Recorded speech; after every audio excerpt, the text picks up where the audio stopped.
Hello everyone, কি অবস্থা তোমাদের সবার? আশা করি তোমরা সবাই ভালো আছো এবং তোমাদের প্রিপারেশন খুব ভালোভাবে নিচ্ছ। আস্তে আস্তে কিন্তু পরীক্ষার ডেট একেবারে কাছাকাছি চলে আসতেছে, আর বেশি দিন নেই। আর সময় যত ঘনিয়ে আসছে তত তোমাদের আসলে চাপটা বেশি মনে হচ্ছে যে তোমাদের দ্বারা আসলে সম্ভব হবে না, কিন্তু তোমাদের দ্বারাই সম্ভব হবে। আজকে আমি কথা বলবো হিসাব বিজ্ঞান। তোমরা অনেকেই জিজ্ঞেস করছো যে অ্যাকাউন্টিংয়ের কোশ্চেনগুলো আসলে তোমাদের সলভ করতে খুব বেশি প্রবলেম হচ্ছে, আর কোন কোন টপিকগুলো বেশি ইম্পর্ট্যান্ট সেটাও বলে দেওয়ার চেষ্টা করব। তো এখানে একটা কথা বলে রাখি যে অ্যাকাউন্টিংয়ের যে ব্যাপারটা সেটা হচ্ছে তোমাকে কিন্তু এখানে ক্যালকুলেটর ইউজ করতে দিচ্ছে না। ক্যালকুলেটর ইউজ করতে দিচ্ছে না তার মানে কি এখানে কোশ্চেনগুলো একেবারে খুবই হার্ড বা কঠিন হবে এরকমটাও কিছু না। কোশ্চেনগুলো অনেকটাই ইজি হবে, মানে যেটা হচ্ছে তুমি মাথা দিয়ে আসলে সলিউশন করতে পারো এরকম টাইপের কোশ্চেনই তারা করবে। তোমাকে এরকম কোনো কোশ্চেন দিবে না যেটা তুমি আসলে মাথায় হিসাব করতে পারবা না, এরকম কোনো কিছু তারা ওই জায়গায় রাখবেও না। যেটা হচ্ছে নর্মালি মানুষজন মাথা দিয়ে ম্যাথগুলো করতে পারে এরকম ম্যাথগুলোই রাখে ওই জায়গায়। আর ওই জায়গায় যে পার্সেন্টেজ বা বিভিন্ন যে ক্যালকুলেশনের ব্যাপারটা সেটা কিন্তু তুমি পারবা, আর সকলেই পারে। যারা আসলে প্রিপারেশন নেয় তাদের জন্য এটা অতটা ডিফিকাল্ট না, আর এটা হচ্ছে সবাই পারে। তো এখন আমি কথা বলি যে হিসাব বিজ্ঞানে কোনগুলা চ্যাপ্টারগুলো ইম্পর্ট্যান্ট বা কোনগুলা থেকে বেশি কোশ্চেন আসবে। তো প্রথমেই আমি যে কথাটা বলি, ঢাকা ইউনিভার্সিটি সব সময় ফলো করে হচ্ছে এইচএসসি যে সিলেবাসটা সেটাকে। তো এখানে হচ্ছে তোমাদের অ্যাকাউন্টিং যে শর্ট সিলেবাসটা দেওয়া হয়েছিল সেখানে কিন্তু তোমাদেরকে যেই চ্যাপ্টারগুলো দেওয়া আছে সেই চ্যাপ্টারগুলো প্রথমে তোমাদের ভালো করেই পড়তে হবে।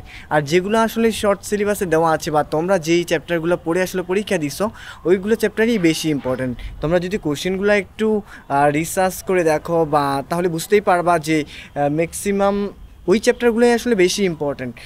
এই চ্যাপ্টারগুলো ইম্পর্ট্যান্ট এই জন্যই আসলে ওই শর্ট সিলেবাসে রাখছিলো এবং ওইখান থেকেই বেশি কোশ্চেন আসবে। মানে আমরা বলতে পারি যে 90% কোশ্চেন আসলে তোমার শর্ট সিলেবাস থেকে আসবে, আর একটা দুইটা কোশ্চেন হয়তো বাইরে থেকে আসতে পারে যেটা নর্মালি মানুষজন সবাই পারবে এরকম টাইপের কোশ্চেন। মানে আমরা এরকম দেখি না যে একেবারে যেটা তোমরা পড়ো নেই সেখান থেকে আসলে কোশ্চেন করার চান্স খুব কম।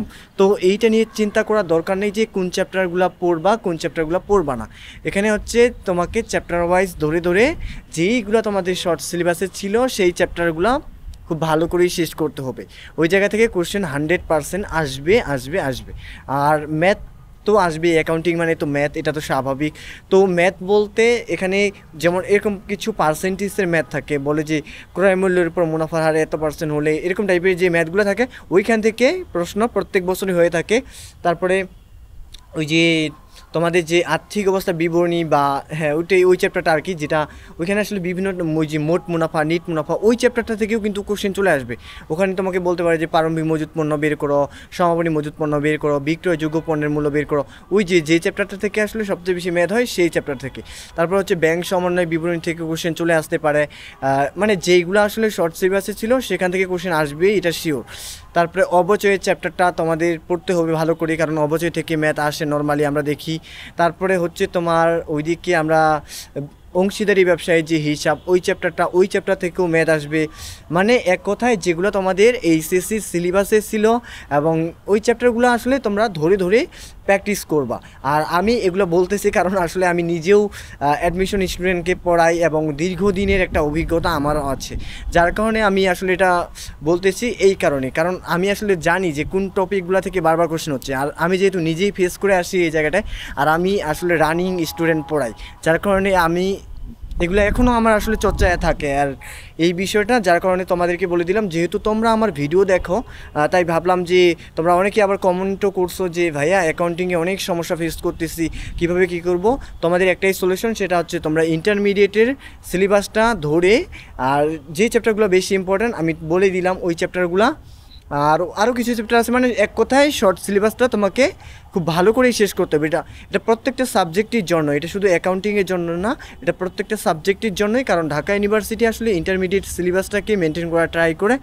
আর এটাই ছিল অ্যাকাউন্টিংয়ের ব্যাপারটা। আর এখানে যে ক্যালকুলেশনের যে ব্যাপারটা সেটা হচ্ছে তোমাকে এমন কোনো ক্যালকুলেশন দিবে না যেটা তুমি মাথায় করতে পারবে না। মাথায় করতে পারো এরকম ক্যালকুলেশনগুলোই ওই জায়গায় দিবে। আর এখানে পরীক্ষার হলে গিয়ে যদি দেখো যে আসলে এরকম হয় না, কারণ টিচাররা তো আসলে বিবেচনা করেই দিবে তোমাকে কোশ্চেনটা যে এটা আসলে ক্যালকুলেটর ছাড়া করা যাবে কিনা, তারা আগে ম্যাথটা করে তারপরে তোমাদের দেয়। তো এটা হওয়ার চান্স নেই। তোমাদের সকলের জন্য শুভকামনা। এটাই ছিল অ্যাকাউন্টিংয়ে কিভাবে তোমরা কি করবা সেটার জন্য আমার কিছু পরামর্শ। আর এটাই, দেখা হবে অন্য কোনো দিন অন্য কোনো ভিডিওতে। আর তোমরা অবশ্যই কমেন্টে জানাবা নেক্সটে তোমরা কোন টপিক নিয়ে ভিডিও যাচ্ছ, এবং আমার এই ভিডিওগুলো যদি তোমাদের উপকারে আসে তাহলে অবশ্যই সাবস্ক্রাইব করে রাখবা। Good bye.